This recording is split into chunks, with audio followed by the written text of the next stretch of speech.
عامر لیاقت نے کیا وصیت کی تھی، رمضان چیپا نے سب بتا دیا۔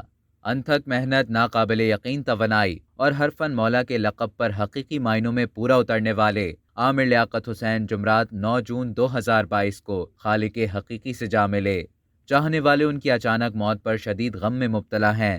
چیپا ویلفیئر کے سربراہ رمضان چیپا نے انتقال کر جانے والے عامر لیاقت کی وصیت سے متعلق بتا دیا۔ کراچی میں میڈیا سے گفتگو کرتے ہوئے رمضان چیپا نے کہا کہ عامر لیاقت کو مردہ حالت میں اسپتال پہنچایا گیا۔ اسپتال پہنچنے سے تقریباً 15 سے 20 منٹ پہلے ہی ان کی وفات ہو چکی تھی۔ رمضان چیپا نے کہا کہ عامر لیاقت کی موت کے بعد ان کے سارے معاملات میں ہی دیکھ رہا ہوں۔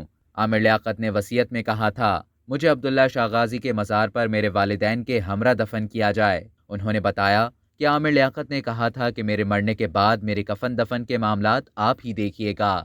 اب تک کے لیے اتنا ہی۔ مزید خبروں اور نیوز اپڈیٹس کے لیے ڈیلی جنگ کو سبسکرائب کرنا نہ بھولیے۔